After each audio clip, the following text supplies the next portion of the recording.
So why did Spark 3 come to be? Lake has stated he never really makes these games with the intention of sequels, but 2 ended on a cliffhanger and more than a few unanswered questions. But it's much more to do with gameplay. Like, I have no idea how I did it. It was fairly hard, and I'm not sure if I did it correctly, which is why I made Spark 3. I felt like I could have done Spark 2 a lot better. Spark 2 was, like all the Spark games, really never really planned to have a sequel. Exactly. It was a game short on content and highly experimental, reworked tons of times but never quite coming together, even on release. Spark 3 was going to apply every lesson learned, and this time, it was going to get it right. Instead of Spark, it was first set to feature Choco, a customizable Formie, and while I like the idea of a series where the titular character never turns up beyond the first entry, Spark wound up nicking her main character slot. And Jacket, the thieving little bugger. It is a nice addition. Spark translated to 3D alright, pretty much as is, but the Formie is pretty formless. The coat lends him some definition.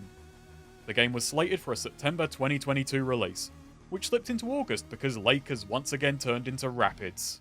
Oh, and of course, can't forget, another version of XF came and went, unable to make it to the finish line. Alright, we're starting on the hottest cold open ever.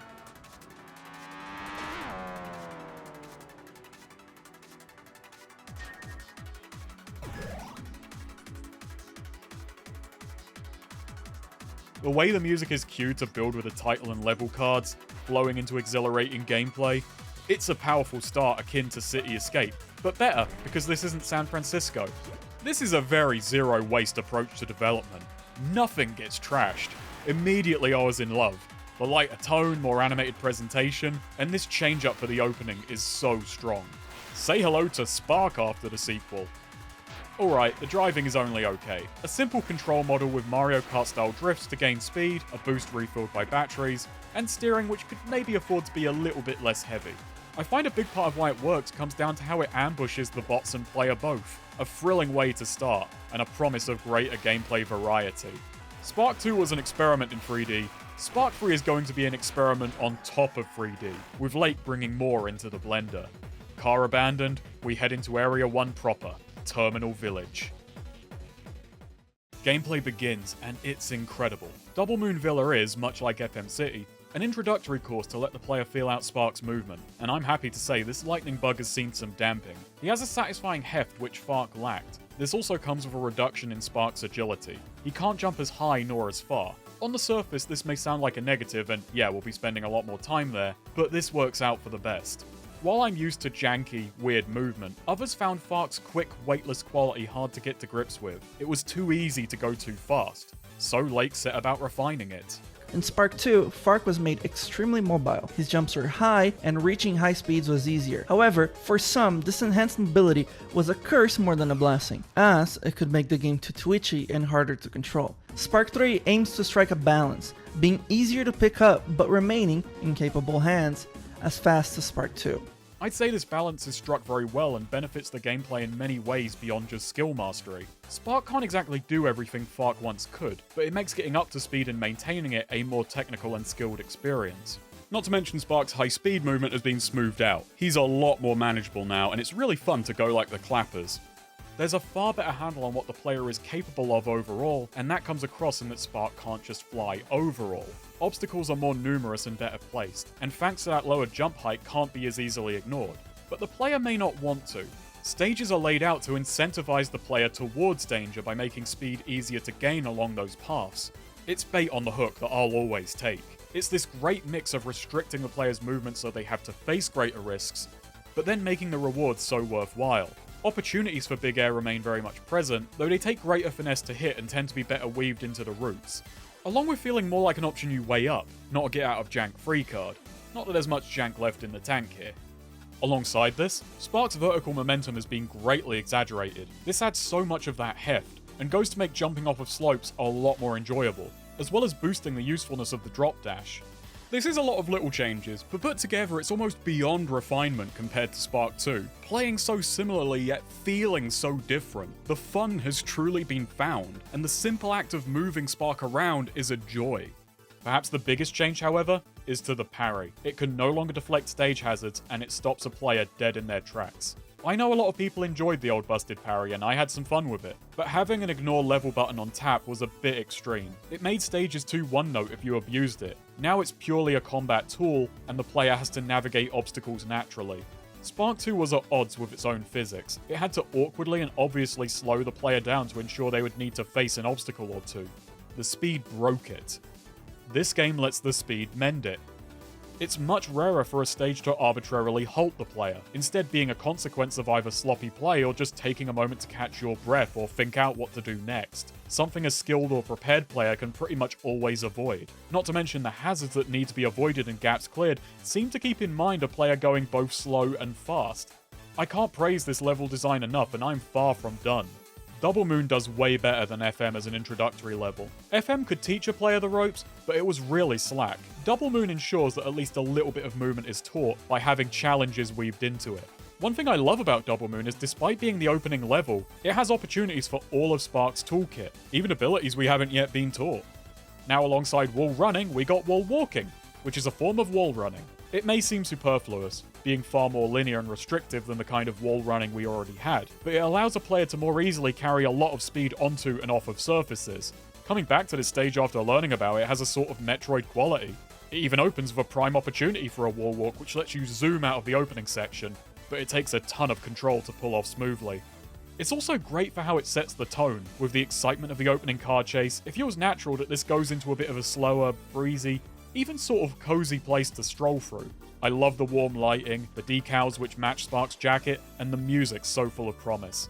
It sells this place as laid back and beautiful, but keeping a sense of adventure ahead. There's something else about this level that's really, really fun. There's so much of it. Not just in the fact these stages now hover around the 3 or 4 minute mark on a casual pace, it's that it would take so much longer than that to see all of it. Have you ever wanted to go off the main course in a Sonic game and explore? Well, in Spark 3, you totally can, for a good number of the levels. The background is often more than just set dressing. It's dressed to the nines at the very least. The whole town which the course zips through is not closed off to the player whatsoever and so much larger than you might expect. And it's a playground all to itself. You can rocket off slanted rooftops, rise up the rooftop run clock tower, and meet the locals. This place has Formies knocking around. They're not too impressed. Yeah, nothing to see here. Just the guy who saved the world, off to do it again. What, just hanging out on your giant divider? Well, aren't we a bit platformy? And this opening stage is only the tip of the iceberg. The sense of scale, spectacle, and surprise is only going to go up from here. It is such a bonkers leap of Lake's 3D capabilities to not only be able to create so much more content, but of such a heightened standard of quality. This is the difference a single game made. Plus, it isn't just fluff out here. Extra bits, clusters, capsules, and hidden battles are all dotted about for score runs. You can find some enemies you wouldn't normally face until much later in the game. Not to mention, there's extra routes hidden out here. We have levels within levels. Ironically, the most boring thing out here may be the reason all this extra effort was made. I'm talking about the newly added Exploration medals. 10 to each stage they appear in. They're well hidden, but I kind of enjoy wandering the stages on its own merits. These are a bit dull, and I don't believe they get you anything. And well, to return to the plotted course for a moment, what really impresses me is how easy it is to overlook what's out there. Despite how much work was clearly put into the backgrounds, how detailed and intricate they are, the critical path is so well laid out, and these backdrops seem to always appear simple in a really guided fashion. They never distract, override, or confuse the level's flow. It's only as you get out there into them that their actual depth unfurls to the player, and it's always surprising.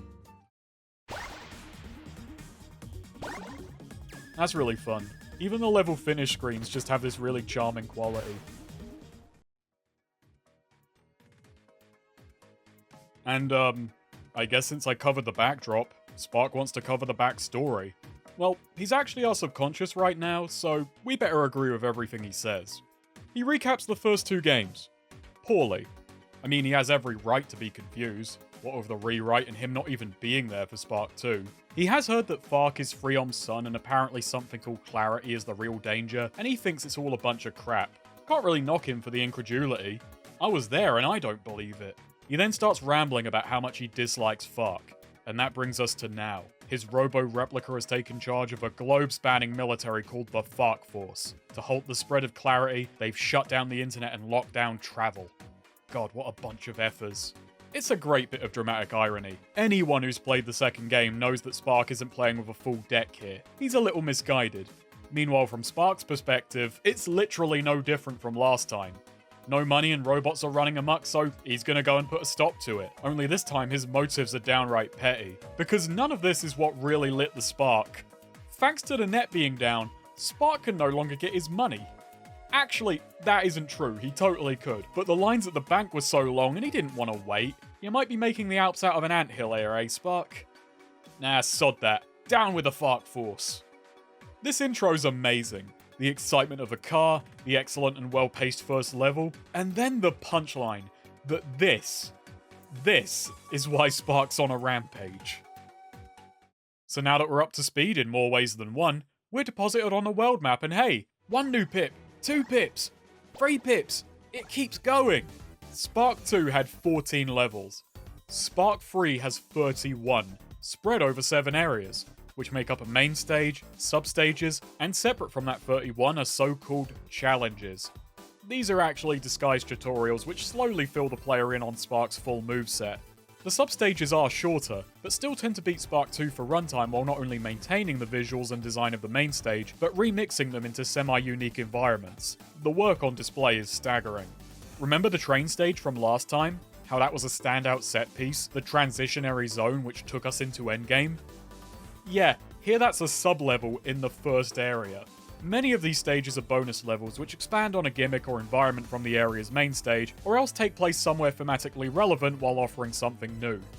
But there are some objective-based levels which subjectively I care a lot less for. Sometimes they're time challenges, medal collecting which plays a lot like Sonic Adventure's emerald hunting, enemy rushes, or they bring back the car. My fondness for it growing a bit less each time. The side stages also tend to be a bit more difficult, demanding greater platforming chops and placing greater emphasis on mastery of a particular concept or gimmick. This ties into the new Freedom Medal system. It takes a certain number of medals to progress through the story and you get one for everything you clear. It's not a perfect system, but it works well enough. I find the mix of challenges and bonus zones a decent compromise for anyone who just wants to get on with the game, as you never need the maximum amount of medals to continue. An impatient player can beeline the bite-sized bits of gameplay found in the challenges, and they'll still go into the later, harder levels equipped with information on how more abstract mechanics work. Meanwhile, someone who wants to tackle more substantial content has more courses, and these stricter challenges will equip them in their own way. I mostly love the fact that it's more stuff to do and the standards are kept so high. It lets the main stage gimmicks have slightly harder variations and more exploration, and while I'm not a fan of all the gameplay modes, the variety is very much welcome. The next stage keeps the variety coming. Level 2 is Rail Canyon. This is just Rail Canyon. So now we have grinding to deal with and it's fine.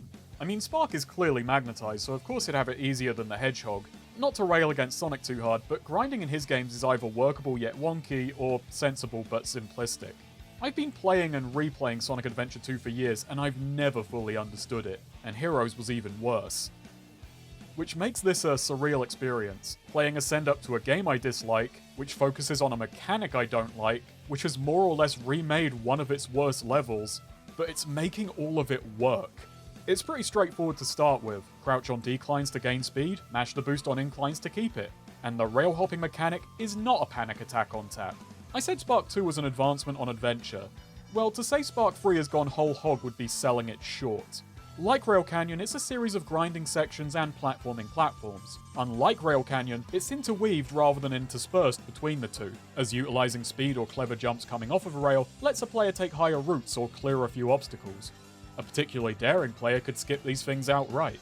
Meanwhile, the rail sections are less about long linear stretches and janky reflex challenges, and more winding, intricate tracks which give the player a lot more to do, often showing the player a trickier jump which could cut past a long winding path, taking a quicker but riskier route. Or you could stick to the rails, which are slower but safer. It manages to find a way to maintain that bit of thrilling player freedom without compromising a stage focused on an inherently linear mechanic.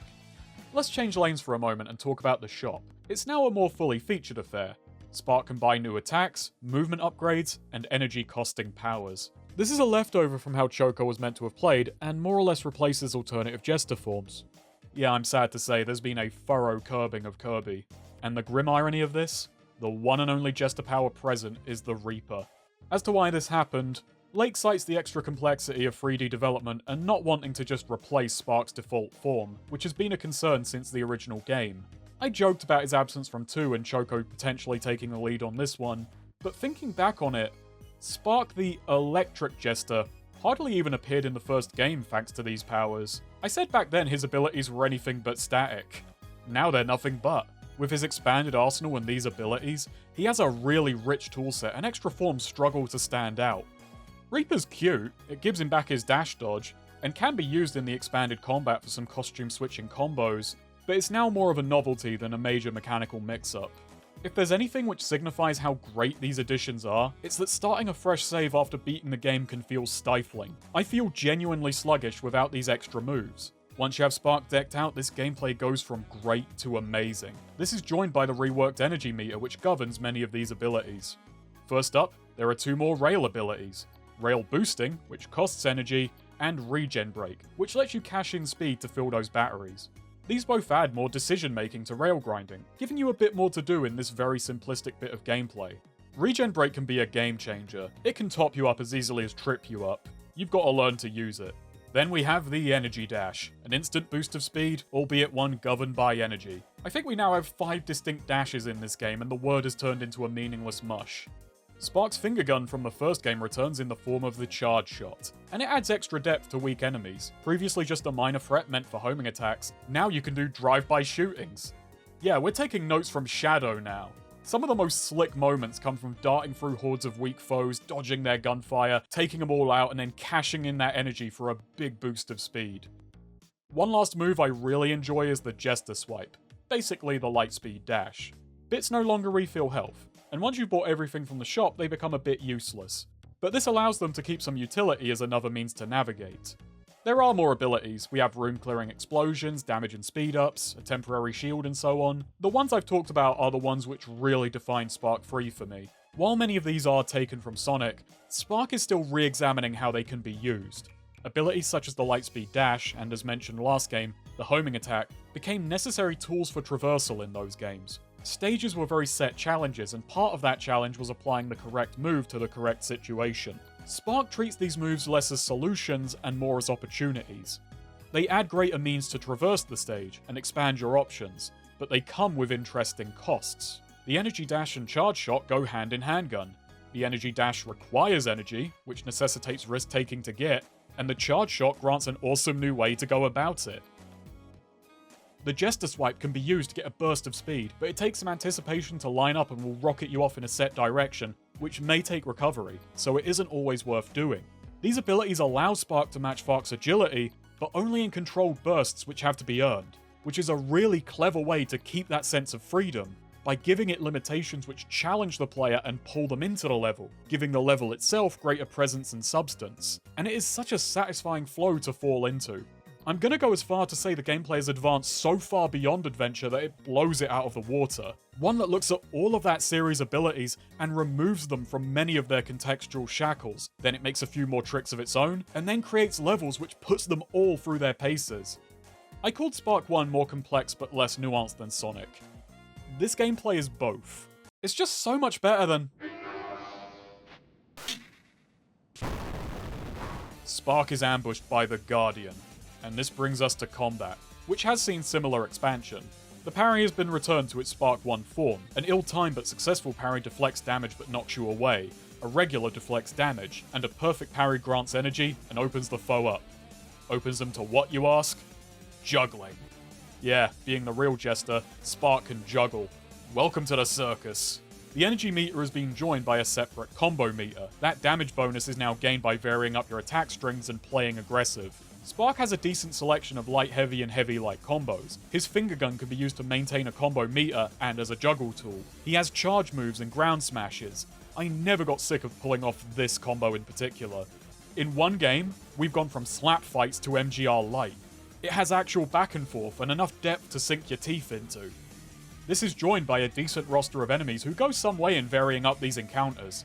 Sword foes who cut through the arena, archers and grenadiers who force movement.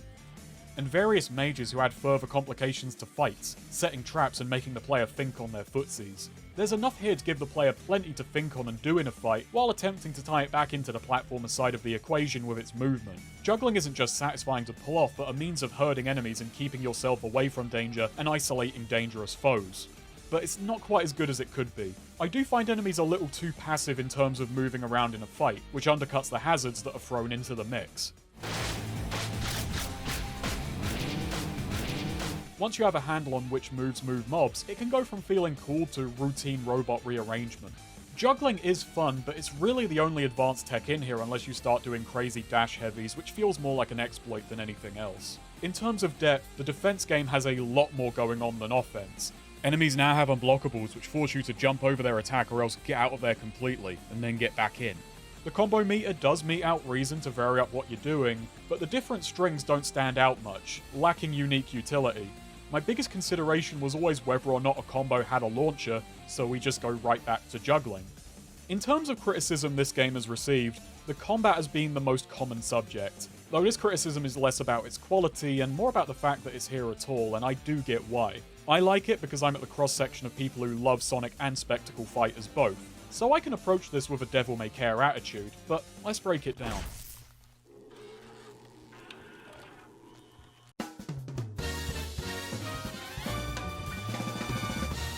While Spark 3 is impressive in getting both of these control schemes to sit on the same gamepad, it's because they're really sat at different tables. In a moment you go from corkscrews to combos, which is a jammy trick, but rather jarring. If you don't love both modes of play, you're going to be putting up with one to get to the other. For those who don't like the combat and are unfamiliar with this kind of gameplay, it's a pretty complicated and demanding system. If you do like the combat and are into it, there's not much until post-game, and it's a pretty straightforward and easy system compared to its peers, which puts this combat in a pretty awkward middle ground. They do undeniably form a rift in the gameplay. Sonic's bosses have been more miss than hit in 3D, but they do logically follow the gameplay. They're navigational challenges which test skills a majority of their games focus on. Making bosses play totally distinct from 90% of the other content leaves the gameplay without climax and the bosses feeling out of place. See many of those games' final bosses. Only sub-stages have mandatory combat encounters, which is a fair compromise, but also means the bosses can be left feeling like you're thrown in at the deep end with an unfamiliar yet more demanding style of gameplay. To reiterate again, I like the combat, and I don't want it gone, as this mix does give Spark a unique identity. But it's a criticism that has merit. I still enjoy the bosses and some of the battles, but I don't go out of my way for this experience. On stages with boring encounters, I've even learned how to sneak around them to save time and hit speed medals. Yeah, it turns out this isn't just MGR. We've got some MGS in here too. Metal Gear Spark, Tactical Electrician Action. With all that in mind, the Guardian is a bit of a weird setup. He's a recurring boss and you only need to win on the final showdown. This lets him be leagues tougher than anything else in the early game. He would probably play out best if you lose to him a couple times early on and then clinch him in the final, but if you're familiar with character action or whatever term for this genre makes you least angry, he's pretty easily beat.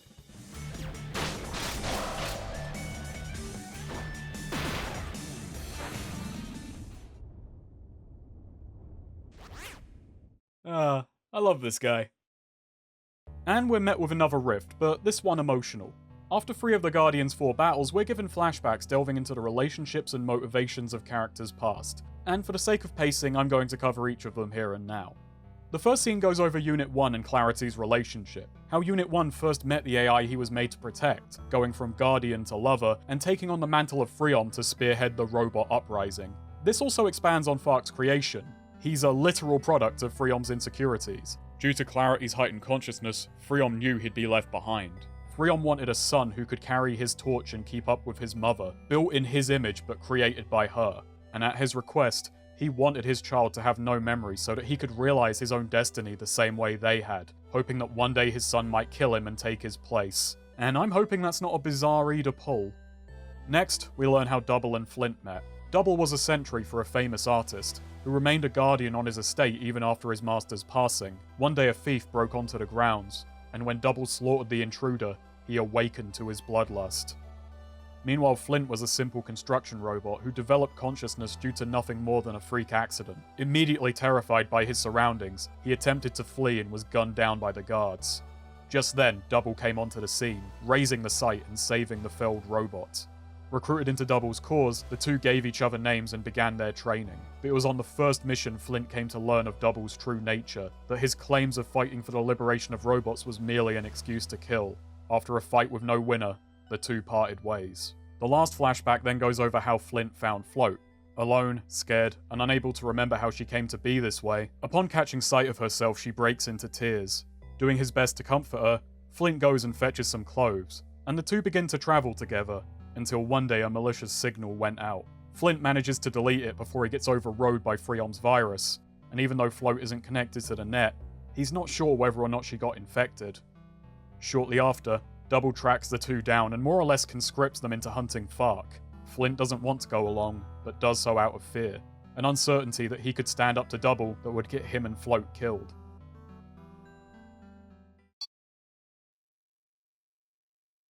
These cutscenes are odd. While they do have relevancy to the mostly backseat story of this game, I mean, free guesses who the Guardian is, they mostly work to strengthen the events of 2, and they do it surprisingly well. The former game lacked the presentation to make its emotional beats land cleanly, ironically or otherwise. While I appreciate the SA2 style cheese, that game works because it's stilted. Spark 2 was just stiff, with often cumbersome writing, often feeling like a lot was left unsaid for intended dramatic effect, which failed to take effect. These new bits of backstory are the opposite. They improve what came before and are interesting on their own. The images are much better at conveying characterization and emotion. Their crude look and the fuzziness of the CRT give them a melancholy quality. They're like fading memories. Meanwhile, the limited presentation allows simple tricks like music cuts and distortion to have maximum impact in selling strong mood swings.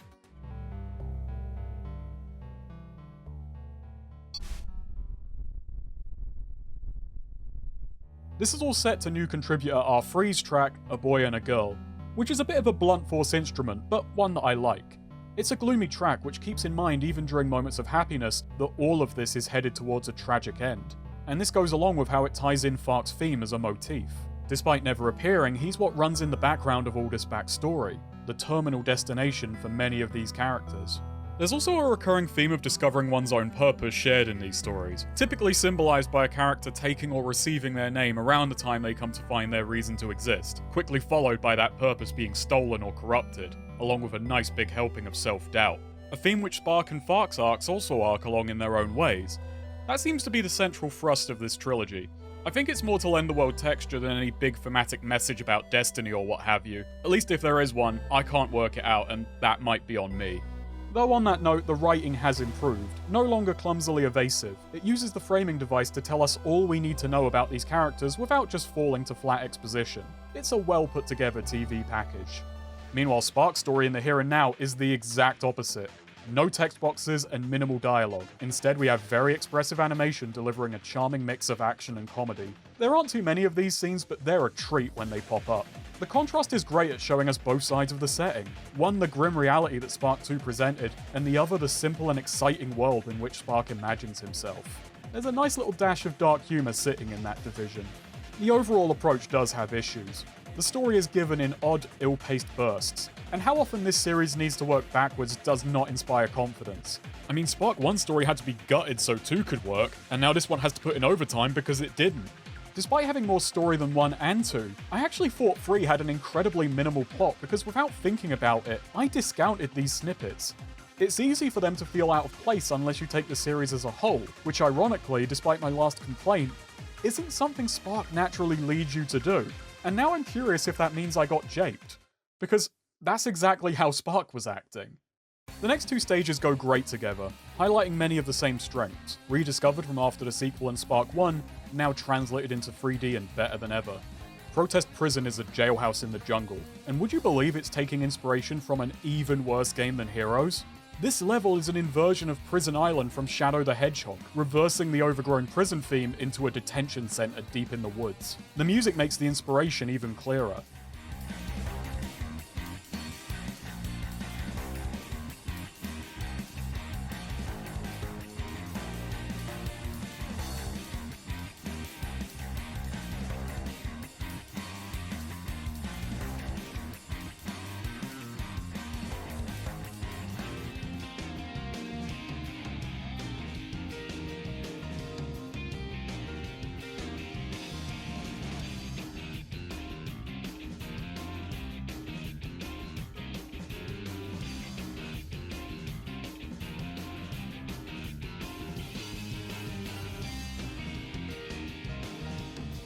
Meanwhile, Protest City is every single city stage from the Sonic series, smoothed into quick succession, with its own theme and flourishes layered on top. But it's not just the Sonic pulls pulling them together. To start with, it's how these titles wordlessly tell us part of the story in the world in ways which not only match but exceed the earlier 2D titles. In Protest Prison, we see locked up Formies, and in the guts of the facility, we platform over assembly lines putting their cells together. Protest City, meanwhile, shows us where all these prisoners are coming from, and they are one of the funniest stage gimmicks I've ever seen. The crowds are giant bounce pads which Spark can crowd surf. This stage is a riot. I love diegetic obstacles like these, connecting the setting, story, and gameplay together while giving us a sense of how the Fark force is operating. And it's funny how you can look at all of this and go, yeah, I can see how Spark's getting the wrong idea here. Overall, there's so much extra decoration stage to stage, all made to fit the environment, like the Mega Dre terraformers in Drynian Desert, and the background buildings even being similar to the ones in the Moray Desert. This extra decoration even came into play from time to time, occasionally saving me from a nasty fall. Even repeat hazards like lasers are reworked to be appropriate in certain stages, like here they're electric grids. That flat, repetitive feeling stage to stage is gone. Areas here set themselves apart with unique rhythms, set pieces, decoration, and of course, gimmicks. Protest Prison makes use of zip lines and this weird rotating pulley thing. The zips are great because they carry speed onto and off of the rail. I wish the pulley did as well. It is fun but sticks out by being as slow as it is. Granted, if you're tenacious enough, you can ignore it. You can use all the tree trunks to Tarzan your way across the level. Stages also evolve as they go along. The second half of Protest Prison sets the stage on fire. Good for clearing brush and bugs alike. Meanwhile, the deeper Spark heads into the city, the more resistance from the Fark force ramps up. This is something even Sonic titles struggle with. Their levels often feel like semi-repetitive obstacle courses until maybe a sudden set piece to signal the end is coming. Levels in this game are really great at evolving as they go, giving a sense of progression, keeping the excitement high, and often escalating the difficulty, ending every stage with a true climax. And on that note, Protest City ends with a shoot-'em-up section, as we nick one of the Fark Force patrol cars and turn it to our advantage. This is such a neat diversion. One really funny coincidence here, shortly before I picked this game up I had played Sonic Omens, a really rough 3D Sonic fan game with a pretty controversial development. It had a section just like this, only with sluggish controls and atrocious signposting. It serves as a reminder of how even a seemingly simple gameplay change can go horribly wrong. It made me appreciate how smooth and experienced this was, and how careful Spark 3 goes about using it. For all of the work this feature must have demanded to get it right, it takes up less than 10 minutes of total playtime between this and an optional bonus stage. I'm gonna stop and just nail in that besides the music and soliciting help for 2 or 3 character designs, this is one bloke's second 3D release, coming just 3 years after the first. Sorry if I'm a broken record at this point, but the fact this game ain't breaking records is a tragedy to me. These stages are fully featured, flow and escalate terrifically, the art has gone from abstract to completely selling these interesting, detailed, and varied locations, and they hit a mixture of offering player freedom at speed without making all stages feel the same. It was Protest City that made me interested in getting all the speed medals. Its sense of flow and maybe the connection to Speed Highway made me want to hit those times. And I was hooked. It's a big part of why I attempted them when I replayed 2 for the video, and gave me something to really appreciate about that game. And having now speed medaled every stage, Protest City remains my favourite to run. First off, it just looks great in motion. And I love how it's faster to dodge boosters and rocket over crowds. It's like I'm protesting the level itself. Speed medals are a lot easier than in 2. It's no longer about figuring out some arcane route and doing it perfectly. These times are a lot more forgiving, and generally only require a very well done execution of the main path with enough slack for a small mistake or 2. I've been covering this game mostly from a perspective of how fun it is to go fast, but that's because it's how I naturally play these games. I'd sometimes just get diamond medals by accident, which was a hell of a confidence boost. Score medals, however, are exactly what I feared they would be last game. The time penalty is gone, and with the size of the stages I can understand letting go of the mechanic, but that means there's no tension to them whatsoever. You just gather up points until you have enough. I will say that while Spark 3 may have lowered the skill ceiling a bit, it has also raised the floor. A casual playthrough now has actual friction, so I don't need to go after the medals for me to feel like the game had a meaningful challenge, it just provides one naturally. So while the score medals are tedious, I can live with that. I'm just never going to go and get them again. The speed medals may be less complex, but they also challenge speed through the level as presented, not some arcane hidden level somewhere within there. It's a fairer task overall. I didn't need to get all the medals in this game, there's no reward for it. I just did it because I wanted to. If I have any complaints, it's with the UI and how levels work. In the last game, the times would be listed on the world map for quick reference. Now you have to go into stages to see them.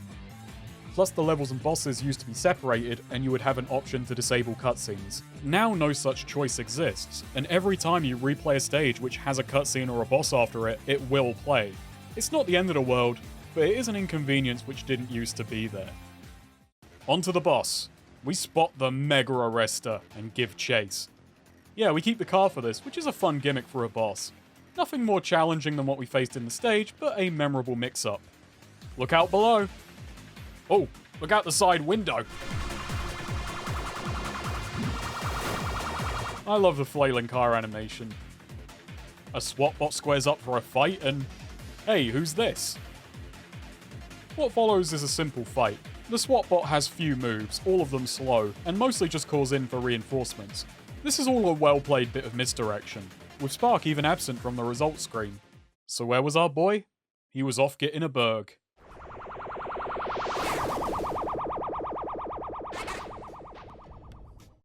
Alright, back to the burg. Can we just let this guy have his bloody dinner? The subtitles tell us this is Float, and now there's alarm bells blaring louder than the police sirens, which of course Spark is deaf to. That's the breast foreshadowing so far. She says she once fought Fark, and knows we're having problems with a certain soldier of his. And it's true. I can't get my juggles as stylish as I want them. She says she knows where Fark is hiding and will lead us right to him. When Spark asks what's the catch, she explains that that soldier is a friend of hers, corrupted by the Force. After that, she says she's coming along, no matter what.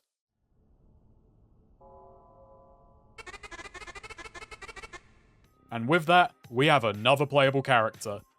The girl who died last game. No subtle foreshadowing when Float's around. I suppose you could call Float an easy mode of sorts. As her name suggests, she gets a floatier jump, akin to the wind power from the first game. Combat-wise, she has less combos than Spark and is much weaker at crowd control, but makes up for it with fast single damage attacks. Not to mention, just having her equipped grants the face mark, meaning random enemies will be highlighted to receive bonus damage and get sent skyward. So even if you don't really use Float, it can be worth trading an ability slot just for the extra oomph. The next two stages are unique. We have outran the blue blur. No more levels inspired directly by Sonic for the rest of the game. And Spark does not suffer for it, because we're in for some really novel takes on level structure for a Sonic-like. Historia Hysteria is hard to explain, but I'll sum up by saying that it's just showing off. It's some kind of non-Euclidean science museum. I think. What are you doing up there? You loop through the same environment several times over as the stage flips, twists, and distorts. These repetitions connected by gorgeous railways and impossible spaces. At the end you exit out into a mirror image of where the stage began. It's hypnotizing. This stage wowed me from start to start. Meanwhile, Stratoria Interstellar is the exact opposite, yet no less impressive. Almost like the level design equivalent of a location study. In this case, an airport. Spark speeds through check-in, duty-free, baggage, and eventually out onto the tarmac before tackling the plane itself. Each area distinct, yet clearly of the same space. Recognizable elements of an airport exaggerated into brilliant yet coherent obstacles. If you've ever had a bad experience at an airport, it is so cathartic to absolutely tear through this one. Remember, no rushing. It's so crazy to go from 2, which had abstract environments by limitation, to stages which use abstraction for effect. To taking something as standard as an airport and making it flow so well. They're both relatively straightforward in play and feel more like environmental experiments, but I was more than happy to be subject to both. One thing that does unite these stages is they're both scored by Tud, a new addition to the music team. Both tracks fantastic, both distinct, but both of a similar genre. I will say, every game I've covered today has had fantastic songs, and Spark 3 is in no way an exception, but there have been noteworthy changes. The only original member of the music crew still contributing new tracks is Paul Bevers. Unlike the prior games, which split the workload over a group of 6 or 7 people, Bevers and Tudd supply a majority of the music, with minor contributions from a handful of other new faces. This does sadly mean there has been a major hit to the variety of genres on offer. With few exceptions, Bevers supplies mostly rock anthems with clear sonic influences, which are tied mostly to levels which derive from that series. Meanwhile, Tudd is a lot more electronic. His music is a great fit for the more esoteric stages, matching the mystery of Historia Hysteria and the speed of Stratoria. It's a good sound for Spark besides. I mean, electronic music, the connection's pretty obvious. But we no longer have any of Funk Fiction's funk, jazz has been totally excised, and there's no new Crush 40 style contributions from Andy Tunstall, nor Fault's more wide-ranging genre inspirations. I'm not holding anyone to blame for this. They've all got a lot more profile since starting on the series and busier schedules nowadays. This is a result of them getting just reward for their work. There are a few annoyances I do have. Only the first 2 areas have separate tracks for the bonus levels. Terminal Village has a remix which is great for time challenges.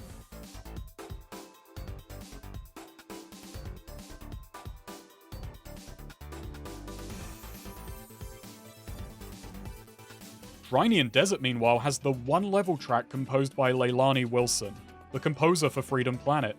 That's just such a fun connection after all these years.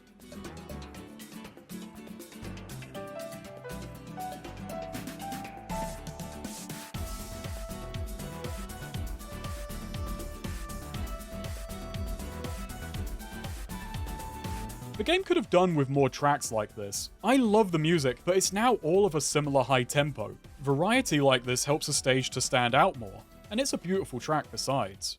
Though perhaps the strangest thing is that a side level track was composed for Stratoria, but is either incomplete or just not implemented. But it does exist on R3's demo reel and sounds really good.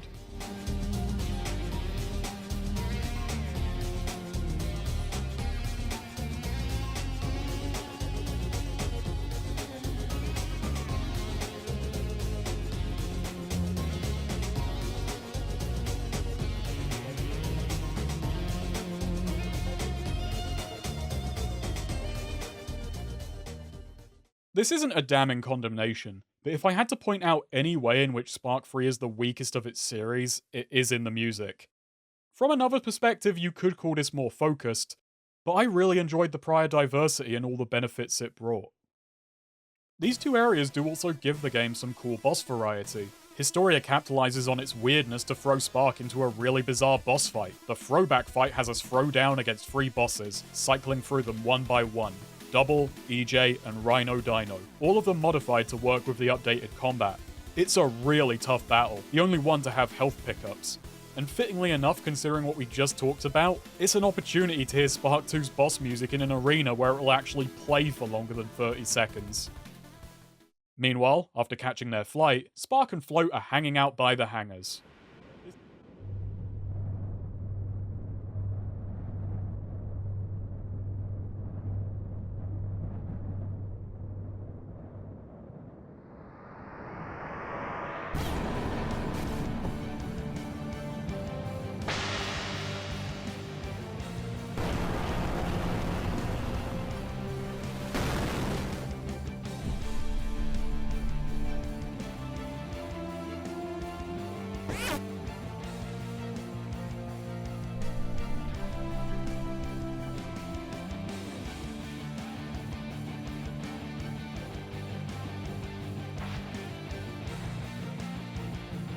This game's awesome. It just never rests on its laurels. It has a mech battle.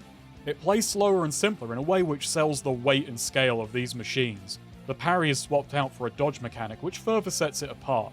But hey, unlike most mecha, this one's about the characters.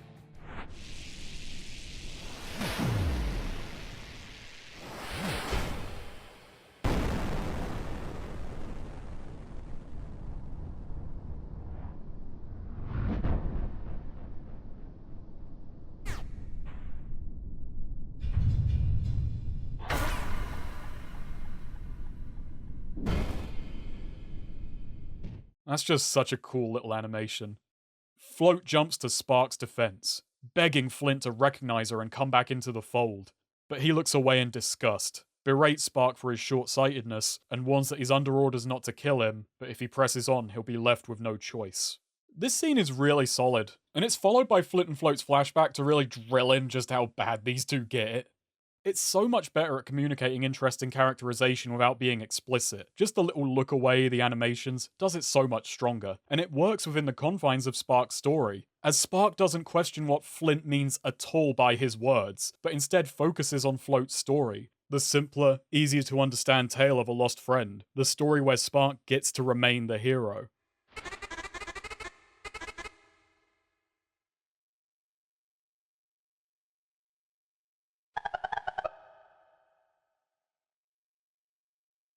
We're now heading into the penultimate stage, the Deep Descent. A massive level, epic in scope. We have to work our way down into the FARC Forces HQ, set in a giant cavernous bunker, holding entire cities carved into its walls and jutted suspended from its ceilings. The game panics on loading this stage from its sheer size, and the diamond time is a whopping 7 minutes 45. Perhaps the strangest thing about this level, however, is the mechanic it's built around. One that's been here all along. Fall damage. This may seem at odds with a platformer, but trust me, it doesn't lead to a drop in quality. The game takes this newfound focus very seriously, even funneling the player through a tutorial before the penultimate stage. When falling, you're presented with a timer. If it goes red, you take damage on landing. If it runs out, you're dead before you hit the ground. Literally. You can use your free stored moves to reset the timer, your double jump, dash, and charge dash. By putting a limitation on falling, it expands how levels can challenge. But throughout the game, it's only really a danger if you earn it. Not too intrusive to be frustrating, but present enough to change up some things. It adds a bit of danger to drop dashing and some tension to jumps. And with Deep Descent being the second to last level, it has one opportunity to really explore this mechanic, and it does. In very odd fashion. The tutorial can be harder than the stage itself. Following the guided path on Deep Descent will always lead you to drops which supply safety nets absent from the tutorial, with only 1 or 2 descents nearing the end which omit them. What's playful about this is so many hazards aren't about hurting you, but hurtling you off the stage. In many other games, getting hit by one of these would spell instant death, but here these falls are survivable, if extremely dicey. It's like the level is trying to trick you into realizing how far you can fall. Speedrunning this stage is about learning that and stretching that drop timer as far as it can go, which is a terrifying feat of timing. You skip massive chunks of level by literally dropping by. It's a neat stage, and much like Planetary Circuit, ties the story to a central mechanic. And while we're here, it's not like the main path is light. This is an exacting level filled to the brim with enemies. And by this point, even the weak foes susceptible to the Jester dash and the charge shot are rocking shotguns and sniper rifles. You gotta move very fast, and there is very little ground separating you from uncertain death. Whether you speedrun it or go about it normally, it's a great challenge either way. And then, once you're done, no side stages, no bosses, just one final challenge. The Utopia shelter. We open the final stage, and look at this.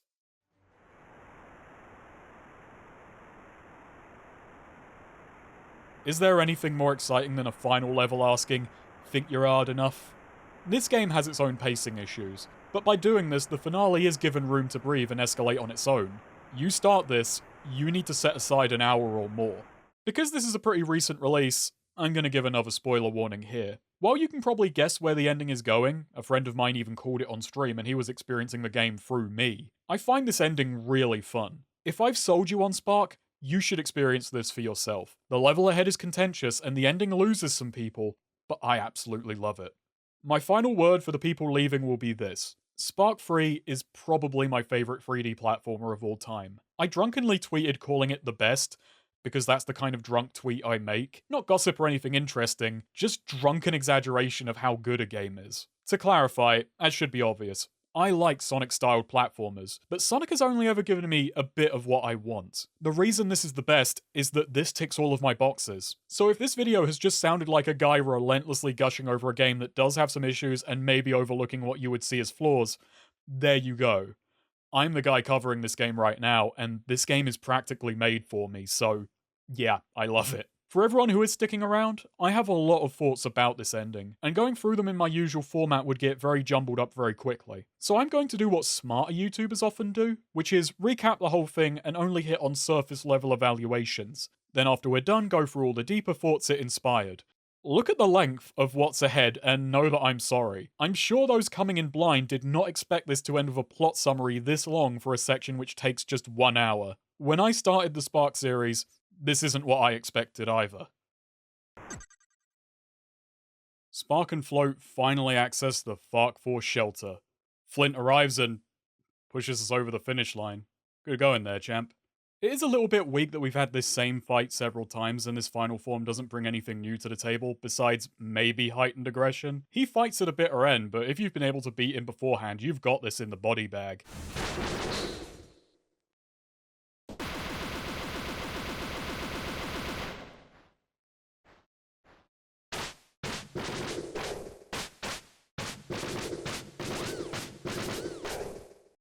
The lift takes us down to the start of Utopia shelter proper, and as mentioned, this level is divisive. You love it or you loathe it. Unsurprisingly, I'm in the former camp. It's a marathon of a level which can run for half an hour or more. I consider myself good at Spark, and the best I've been able to cut this stage down to is 17 minutes. It has no medals of any kind. This is a level that is just focused on getting through alive.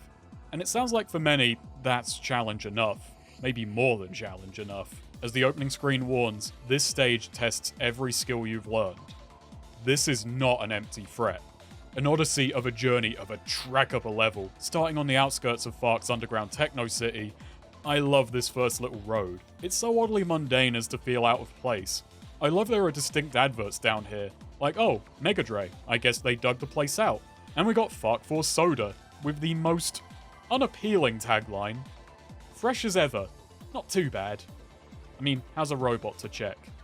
A distant tower dominates the background, and the city sprawls out beneath us as we scramble across a broken bridge to make our way over. This whole area gives me real Sonic OVA vibes, which is rad. Not to mention, it wastes no time pulling out all the stops. Robots everywhere, thin walkways, and it even throws tear gas into the mix to make the already precarious footholds even more uncertain. There's a moment of calm as we make it into the city. And hey, there's eerily similar signs in London. We finally make it to Fark Force Tower, and it turns out we haven't gone down far enough yet. This is where the stage changes. We continue our downward descent until eventually we're being told to take a flying leap into nothingness. And we come to here, wherever this is. These strange otherworldly challenge rooms start bridging our journey down deeper into the shelter, a series of precarious runways and combat encounters, joined by challenges of panic-inducing precision. Then, deep in the pit, we make it to yet another metropolis within the moon. Only this one is having problems. That mundane roadway at the start feels a world away from the trippy, otherworldly environment the stage devolves into. This whole thing is genuinely a trial. You need to have some baseline competence in every facet of play. Grinding, wall walking, combat, thin runways at speed, managing jumps, precision platforming. The level breaks down the player and reality goes right along with them. I love it. I love that it holds nothing back. This level tells a story of its own, preps the player for the ending, and is a great culmination of every mechanic. And after it's put you through the ringer, it starts wigging out a little. The last section takes that fatigue and then just lets you have a nice leisurely stroll through this totally empty, glitched out megacity. And as we finally reach the tower, we're still going down. Further and further down.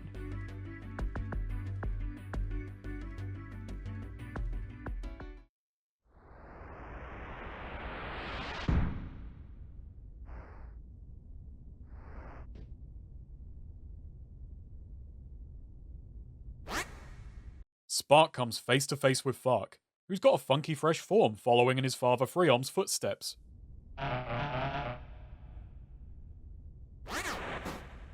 Spark demands that he dissolve the Force, and he's thrown by the reply.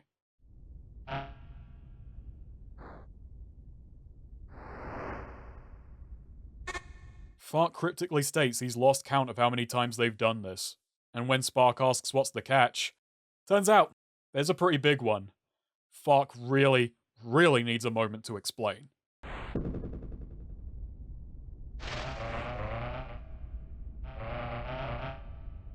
After Freon's defeat, Fark went to Armstrong demanding to know about Clarity.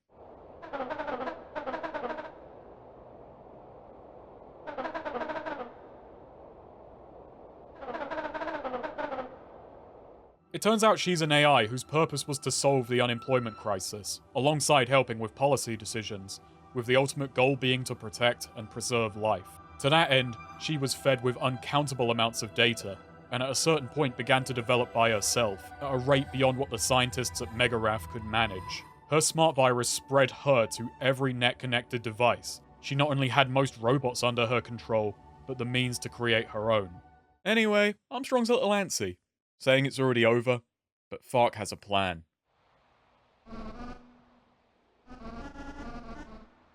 We see him shake hands with the most rightfully concerned Formie I've ever seen, and these three established the Fark Force. They cut off the net and settled in Utopia shelter to insulate them from Clarity's influence. And it's there that Armstrong discovers her true intentions. Those in her thrall would receive a brain scan, their body would be discarded, and a copy of them uploaded to her virtual world. So, if you ever felt Soma was lacking loop-de-loops, this is the game for you. Things weren't looking good, and then Spark had to throw his Jester hat into the ring. But it wasn't him who brought the world to ruin, it was who he brought along for the ride. Fark is the only unassimilated being left. Kind of. Per his design, Clarity can't peer into his mind, nor fully integrate him into the system. Spark, however...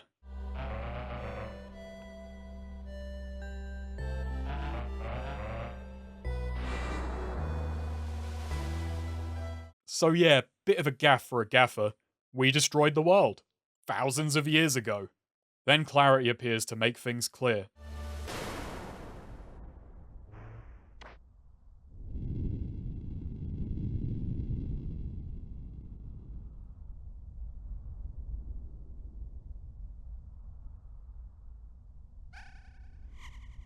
Congratulating Fark on gaining some control over her world.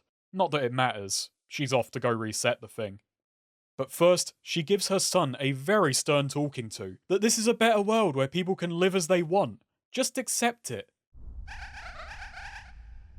This is not an image I expected to see when I got into this series.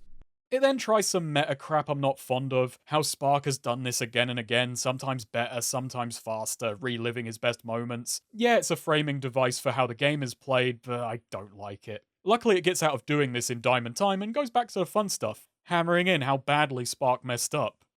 Clarity says Fark should come to terms with his biggest mistake.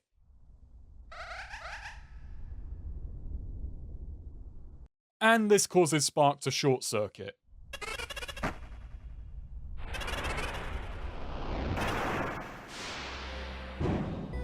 Fark, desperate to keep control of the situation, explains that over the years he's been able to peer into the simulation, work out how Clarity works, and siphon some of her power. But not being fully integrated, he can't use it. He needs to channel it into Spark so he can get them both out of there. And just as Spark comes to his senses, Clarity takes control.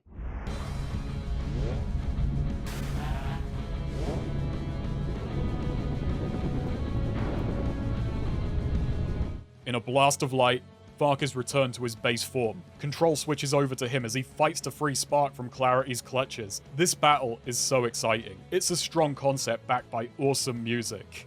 Fark has a unique moveset, regains his static mode from Spark 1, though much less overpowered, and this boss uses 2 of Freon's forms from the first title's campaign. It's a pretty clever way to reintegrate these. Not to mention, this fight is a monster. 3 phases, all with tons of health, and you have to learn a new character. One better at single target damage but who struggles with juggling. The battle ends against a corrupted form of Spark. This final phase is sadly not that interesting mechanically. Almost a break after 2 far more aggressive and dynamic boss forms. I do sort of wish Spark played a bit more like EJ so we could have another rival fight. His moveset is fun in a thematic way but lacking gameplay wise.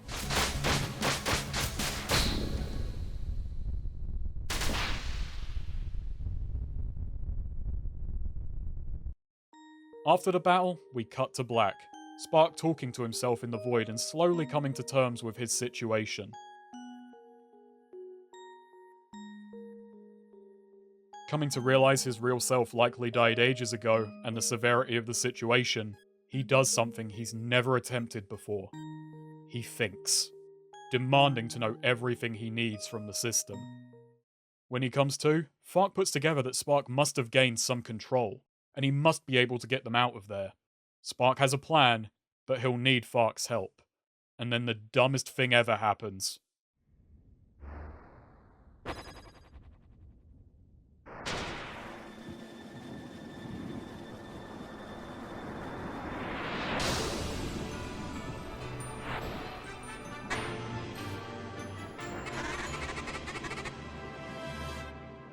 Good to see thousands of years haven't dulled Spark's ability to name things.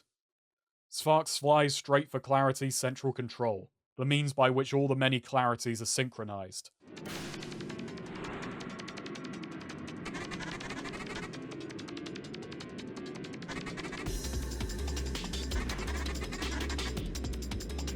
And the final boss is pretty boring. Sparks isn't particularly fun to play. Jumping ahead a bit, it's hilarious how Lake seemingly got bored of doing the databases, so Sparks' move list more or less just says, I don't know, you figure it out. That's kinda lazy. And this boss blows because it's just a larger version of Linework Spark from the previous battle, which is thematically interesting. It's decent character work, but bad character action. This is the series' weakest final boss from a spectacle perspective.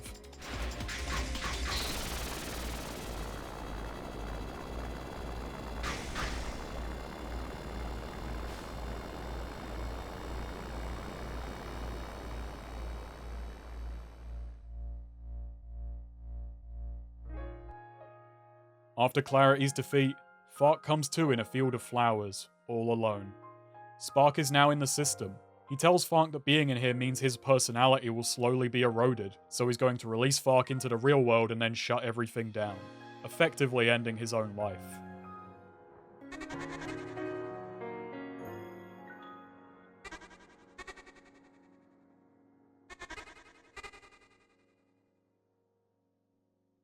And Fark ain't satisfied with that.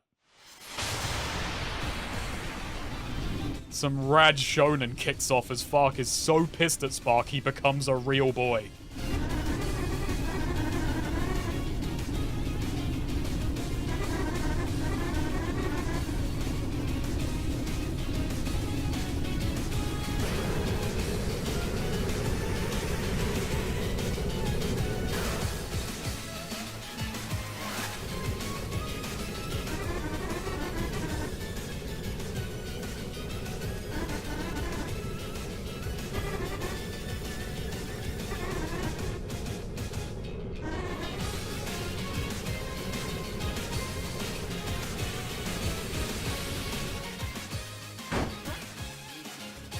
Spark is pulled back to Earth, in a manner of speaking, and Fark berates him for giving up so easily. It's clear Spark was trying to run away, but he's not going to be let go that easy. They're both responsible for what went wrong.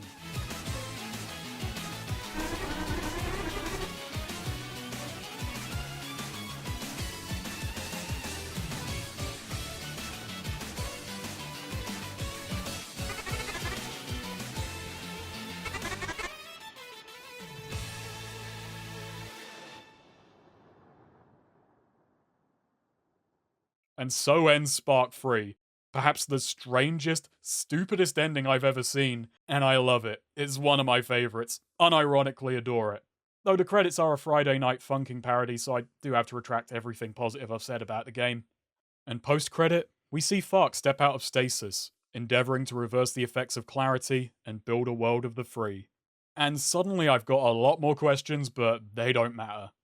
The storytelling of the Spark series is kind of like watching a clown fall down the stairs. It's clumsy, it's baffling, but it's just so entertaining that you can't look away. You don't want to.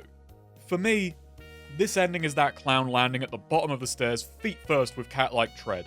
Arms out, big smile on his face, looking for all the world like he meant to do that all along. I have a hard time believing he did. I saw him try to save himself repeatedly, but I really want to believe it because I can't help but be impressed. I didn't feel that way when I was initially watching it. All throughout that experience, I had a nagging feeling at the back of my head that I shouldn't like this. That we're not just jumping the shark, We're about to start doing Super Mario Galaxy style orbits of the thing. Sure, it's a unique way to close out a game like this, but novelty alone isn't enough to make something worthwhile. I also plain didn't want Spark to have this unhappy ending. For whatever reason, I'd grown to care about this weird little electrical idiot ant and his happy-go-lucky stupidity to the point I just didn't want him to have this weird, sad, existential ending and wipe away this setting I liked so much in the first game and kinda in this one too. So I had my doubts, but I was pretty much won over by the end of it, and in rewatches and picking apart this ending, some meta aspects aside, I like it pretty much through and through. So with all that said, let's break down Spark's breakdown. This entire sequence is wonderfully directed, animated, and edited. The camera work, cuts, timing, and character work all bolster the mood it's trying to create. A wonderfully done mix of horror, drama, hype, and comedy. A hard mix for anyone to do well. Yet alone Lake, who I will say, has a mixed track record when it comes to storytelling. Yet this ending lands it with aplomb. How? That last one, comedy, is especially important. Even when I was having my doubts about this ending, it was still getting genuine laughs out of me. Comedy is something that's very easy to mishandle with this much going on, but it felt so carefully measured. It didn't break the tension, just helpfully tugged on it, and let all of those other emotions flow so much more naturally. The chair teleport, Fark in a suit, Sparks. It's these goofy little moments which wink at the player and remind you that it knows what it's doing. This scene acknowledges the adult in me who knows this is silly, while still bringing out the child going, yeah, but it's cool anyway. It's trying to get those two to shake hands, and I hope Kid Me has a little hand buzzer to maybe spark some life into the older self-serious soul. And speaking of, one of the hypest moments is when Spark and Fark merge to create the ugliest looking entity in existence, even surpassing Armstrong. Actually, he doesn't exist anymore.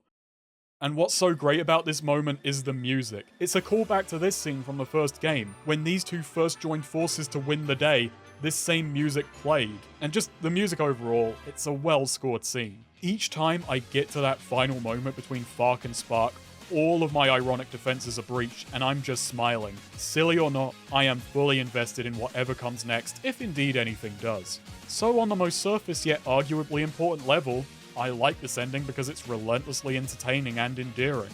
It reminds me of those Flash animations in Before and After. Even with their much lower production values, a talent was on display for expressing ideas without words. They demonstrated a solid sense of timing and emphasis. This is all of those initial talents taken into 3D, with far greater ambition and polish. Some moments downright impressed me, and not even in a one-man band sense of the word. From a narrative perspective, I'm impressed by how it marries the tones of 1 and 2, while at the same time flipping everything on its head. This ending has a few reversals of circumstance I really enjoy. Up until this confrontation, everything here harkens back to the events of Spark 1, but with added elements from 2. Spark gets involved in a situation he doesn't understand. Fark tries to keep him out of the loop for personal reasons, ostensibly for his own good. Spark is confused by a robot girl before teaming up with them, and storming the villain's lair with their assistance. All the while, the supposed big bad sits on a throne, accumulating power which will be used in their world domination plans. This isn't all one-to-one, but it is pretty close. Back then it worked out fine. Spark won the day. And while Fark's ego was bruised, it led to his journey of self-discovery. This time around, their short-sightedness blows up in their faces. I thoroughly enjoyed the game turning these flaws around on them, played for comedy up until the point the rug is pulled, only for the two to quickly confront those issues and turn it back around. This is also reinforced in the storytelling style. Turns out the lack of plot was actually a plot point. I'm gonna sound mad saying this, but I think this game may be slightly genius. For the reversals, this time we're not fighting a tyrant who wants to create a new world. Fark is trying to sneak us out from under one to get back to the real world, one which we inadvertently ruined. The dynamics in this scene are really solid, the way power figuratively and literally shifts between the characters with Spark as the pivot. In the first game he usurped Fark's role in a conflict he didn't understand. This time he hits a brick wall the moment he gets to Fark, and it's Fark who has to empower him to take back control. And hey, I said later titles would flesh this guy out. Fark is now his own person, the better yellow one who takes charge of the situation. Meanwhile, Spark is a not-so-carbon copy. The two then team up, hoping to lead the creation of a new world, something they fought against in their own games. I'm so fond of all this reincorporation. And while I'm not going to go full Yakuza thematic analysis on you, I do think that after stewing on this ending for far far too long to distract myself from the boredom of editing audio, I have realized a common ending point for all of these characters, which ties into the whole purpose and names theme from earlier. That is, devoting yourself totally to a cause without all of the information will only lead to a bad end. It's a message that works comedically and stupidly seriously. Spark is a nickname, and the guy was so dedicated to getting his job back and mistrusting the one who took it that he was unwilling to examine anything more deeply because it got in the way of his anger, his selfish pursuit dressed up as altruism, and it doomed everyone around him. Fark wants Spark's happiness, but due to his own hang-ups about being his fake, keeps him at arm's length and denies himself an ally due to his own underdeveloped ego and desperate need to prove himself. And for that, he holds himself just as accountable for what went wrong.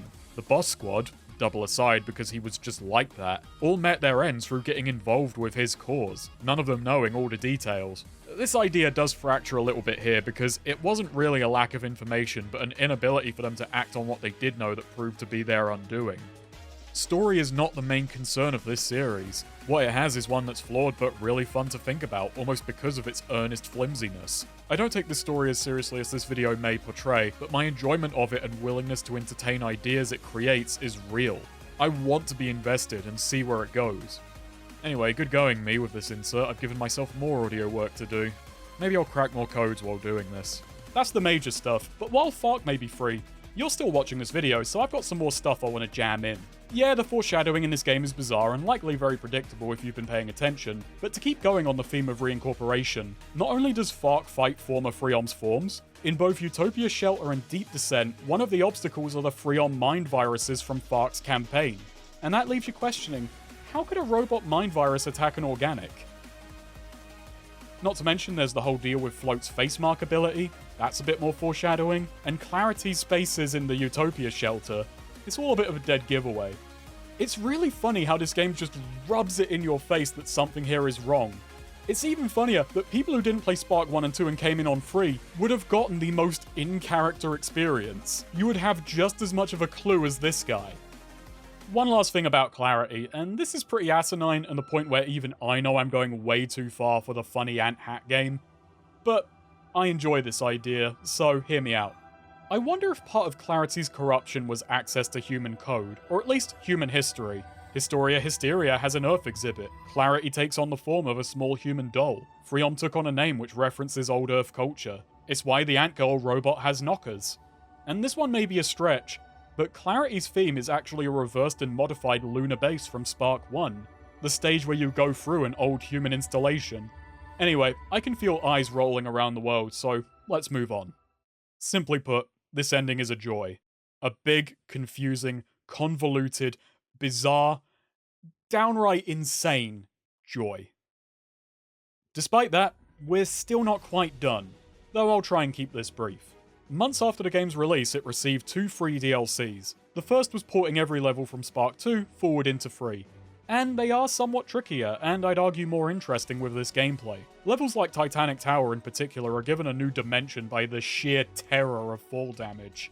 Getting all of the medals for these was a nightmare. Despite Spark's lesser capabilities, and the stages not being made with many opportunities for his strengths, the times are often unchanged. Sometimes you get a few extra seconds allowance, or, in the weirdest case, Hyperath Fleet, the time is actually stricter. Meanwhile, the score medals are odd. They've been rebalanced, but in such a way where you often have to hoover up absolutely everything in the entire stage in a somewhat okay time to hit requirements. It's time-consuming, stressful, and honestly not very enjoyable. I'd give doing this a miss unless you really want to 100% this game. Ignoring that, these stages are undeniably a good value add, and you don't need to own Spark 2 to access these, so if you don't care about the story whatsoever, there you go, it's all there for you. A second update followed shortly after. Now clearing Apocalypse Thruster unlocks the Endless Dive, the bloody palace. Can this game's combat hold up to a survival mode? Sort of. That's really it. It's fine. A challenge of mastery and demonstration that the combat does have some stuff going on. This party gets kinda crazy. Throwing the player at multiple bosses in a row, and then multiple bosses at the same time, then buffing them for good measure. Some of this is hell, but there is a goal. At floor 100, you face a massively buffed final boss. Getting to this point takes about an hour and a half, so do get comfortable. Ignore the timer. Unlike Spark, it runs slow. Beat that and the following wave of clarities, and upon returning to the world map, we get one last mysterious orb. It's him.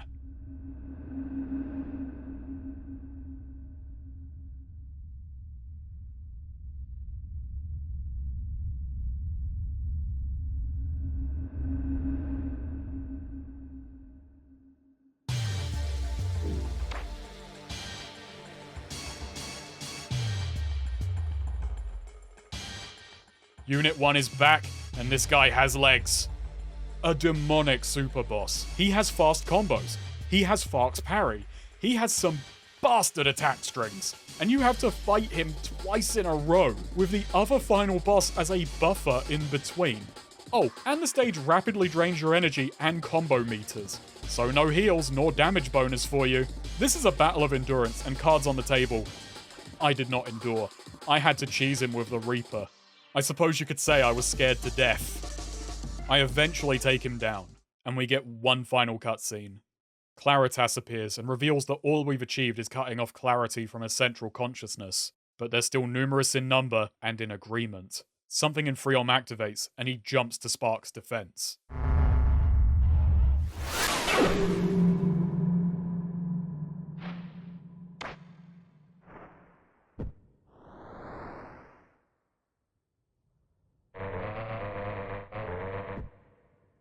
This is Clarity's backup of Freom, a brain scan taken just before Fark's creation, which we learn a bit more about.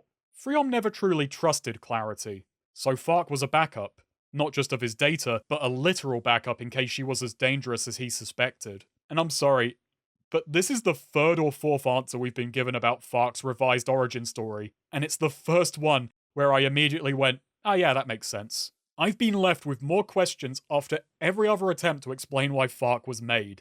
This one, at long last, is sensible. So, I suppose that's the last thing from Spark 2 fixed. This cutscene is interesting for me, but is pretty heavily expository, which I'm not sure how to take. This is essentially a new character, a side of Freom we've never seen, and a far more benevolent bucket of bolts.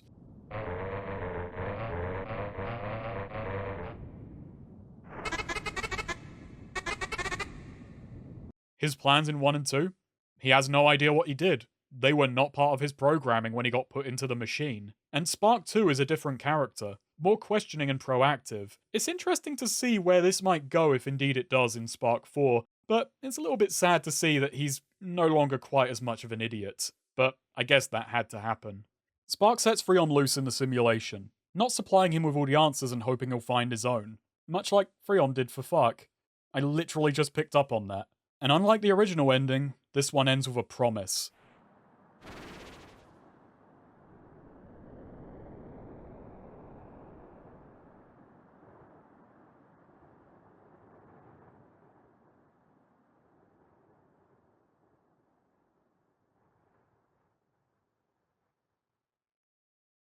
And you know I'm on board.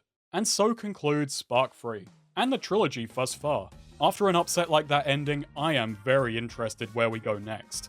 But as of now, Lake is having another go around with XF, this time called Extreme Formula. It's looking the most developed take on the title so far, so this time it may be the one. This video was made to chart the series, sure, but also the growth of its developer. It's a hell of a thing, starting with Sonic fan games in 2011, and in little over 10 years going from that to this.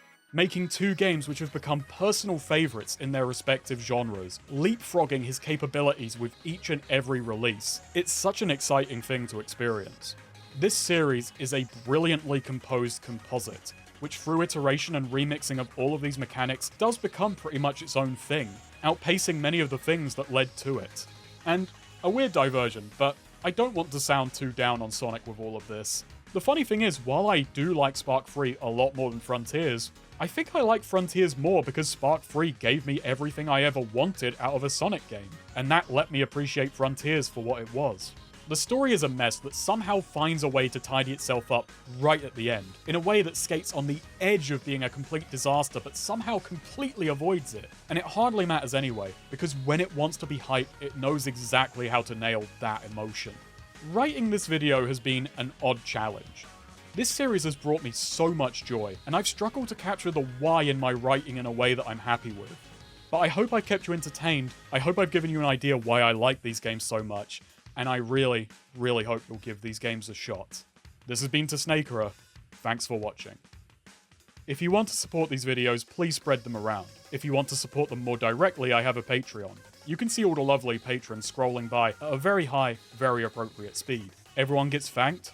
At $3, you get access to my notes and script. I honestly think this has been my longest notes document so far, beating out Yakuza, which I only really write story notes for those anyway, otherwise I'd be gone even longer than I already am. At $5, you get access to afterthought videos where I answer follow-up questions and squeeze in any thoughts that didn't quite fit into the main video. The next project is Yakuza 6, and I hope after doing that to go back to some proper jank for a while and maybe get the next Sonic Wrong and a Pure Ownage video done. I've started and promised too many projects. It's nice to have plans, but I'm sorry for all those who are waiting for one thing or another. We'll get to them eventually, but that's all for today. Again, thank you very much.